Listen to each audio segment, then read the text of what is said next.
80 காலகட்டங்களில் மிகப்பெரிய அளவில் பார்த்தோம்னா, கவர்ச்சி நடிகை ஆடி மக்களுடைய மனதில் இடம் பிடிச்சவங்க தான் சில்க் ஸ்மிதா அவர்கள். அவங்க தன்னுடைய கடைசியாக எழுதியிருந்த கடிதத்தில தனக்கு மகன் இருக்கிறது போல எழுதியிருக்காங்களேன்னு, அவங்க எழுதியிருந்த வார்த்தைகளை வைத்து சில விஷயங்கள் இப்போ பேசி வந்துட்டுருக்காங்க. சில்க் ஸ்மிதா எழுதியிருந்த தற்கொலை கடிதம் குறித்த தகவல் தான் சமூக வலைதளங்களில் இப்போ வைரலாகி வருது. மிகப்பெரிய அளவில் தென்னிந்திய சினிமா உலகில் ஒரு காலத்தில் புகழின் உச்சத்தில் இருந்த கவர்ச்சி நடிகை சில்க் ஸ்மிதா காந்த கனலகு, வசீகரமான மயக்கும் குரல் மற்றும் நிறைய ரசிகர்களை பார்த்தோன்னா தன் பக்கம் இழுத்தவங்க.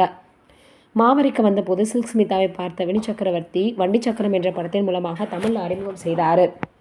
அதற்கப்புறமாக சில்க் அப்படின்றவங்க மிகப்பெரிய அளவில் மது விற்கக்கூடிய ஒரு பெண் கதாபாத்திரத்தில் நடித்தாங்க. இதனால தான் இவங்களுடைய பெயர் சில்க் ஸ்மிதா அப்படின்னு மாறுச்சு. இதனைத் தொடர்ந்து ஸ்மிதா சினிமா திரை உலகில் 17 வருடம் பார்த்தோன்னா பயணம் செய்தாங்க. அதோட தமிழ், தெலுங்கு, மலையாளம், ஹிந்தின்னு பல மொழிகளில் 500க்கும் மேற்பட்ட திரைப்படங்களை நடிச்சிருக்கிறாங்க. இவங்க கவர்ச்சிக்கு பெயர் போனாலும் நடிப்பு, நடனம் அப்படின்னு பல திறமைகளை காட்டியவங்க. சில்க் ஸ்மிதா அவர்கள் தற்கொலை செய்துக்கிட்டாங்க. இவங்களுடைய இழப்பு ஒட்டுமொத்த திரை உலகினருக்கும் மிகப்பெரிய அளவில் அதிர்ச்சி ஏற்படுத்தி இருந்துச்சு. அதோட இன்ன வரைக்கும் அவங்க எதனால் இறந்தாங்க அப்படின்றதே தெரியாமல் இருக்குது. அவங்க பார்த்தோன்னா தற்கொலை செஞ்சுக்கிட்டாங்க அப்படின்னு போலீஸார் உறுதிப்படுத்தியிருந்தாங்க விசாரணையில். இறப்பதற்கு முன்னாடி தற்கொலை கடிதம் ஒன்று அவங்க எழுதி வச்சிருக்கிறத அடிப்படையாக வச்சு தான் அவங்க தற்கொலை செய்துக்கிட்டாங்கன்னே போலீஸார் உறுதி செய்தாங்க. நான் ஒரு அவளை பெண்ணு அப்படின்னு ஆரம்பித்தவங்க, கடவுளே என் 7 வயதுலேருந்து வயிற்று பிழைப்புக்காக எவ்வளவோ நான் கஷ்டப்பட்டேன். எனக்கு சொந்தமானவர்கள் என்று யாருமே கிடையாது. நான் நம்பியவர்கள் என்னை ஏமாற்றிட்டாங்க. பாபுவை தவிர என் மீது யாருக்கும் அன்பு இல்லை. பாபுவை தவிர மற்ற அனைவரும் என் கஷ்டத்தை சாப்பிட்டவங்க தான், என் பணத்தை சாப்பிட்டவங்க தான். எனக்கு மன அமைதியை இல்லாமல் செஞ்சுட்டாங்க. அனைவருக்கும் நன்மையை தான் நான் செஞ்சுருக்கிறேன். எனக்கு கெடுதல் மட்டுமே நடந்துச்சு. என்னுடைய சொத்தில் இருக்கக்கூடிய அனைத்தையும் பாபுவின் குடும்பத்திற்கும் என் குடும்பத்திற்கும் பங்கிட வேணும். என் ஆசைகள் அனைத்தையும் ஒருவர் மீது வச்சுருக்கிறேன். ஆனால் அவர் என்னை ஏமாத்திட்டார். கடவுள் இருந்தால் அவரை பார்த்து கொள்வார் அப்படின்னு தினமும் இதனால் ஏற்படும் சித்திரவதையை என்னால் தாங்கிக்கவே முடியலை அப்படின்னு பார்த்தோன்னா அவங்க அதில் எழுதியிருந்திருக்கிறாங்க. ராமு ராதாகிருஷ்ணன் என்னை ரொம்பவே துன்புறுத்தி இருந்தாங்க. அவர்கள் நிறைய உதவிகள் நான் செஞ்சுருக்கிறேன் அவங்களுக்கு. ஆனால் அவங்க எனக்கு துரோகம் தான் செஞ்சாங்க.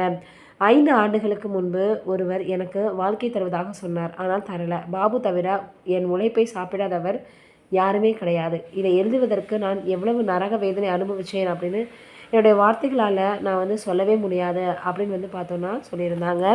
அப்போ இவங்க இப்படி எழுதியிருக்கிறத வச்சு தான் அவங்களுக்கு மகன் இருப்பாங்களோ அப்படின்னு எல்லோரும் பார்த்திங்கன்னா கேட்டு வந்துட்டுருக்காங்க. இது ஒரு புறம் இருக்க, இப்போ நீண்ட நாள் காதலியை கரம் பிடிச்சிருக்காரு சந்தியா ராகம் சீரியல் நடிகர் அப்படின்னு இப்போ அவங்களுக்கு வாழ்த்துக்களும் குவிஞ்சு வந்துட்டுருக்கு. சந்தியா ராகம் சீரியல் நடிகருக்கு திருமணம் நடந்திருக்கா. சமீப காலமாக சின்னத்திரை சீரியல்கள் மற்றும் மக்கள் மத்தியில் ரொம்பவே பேராதரவை பெற்ற ஒரு சீரியல் அப்படின்னா சந்தியா ராகம்.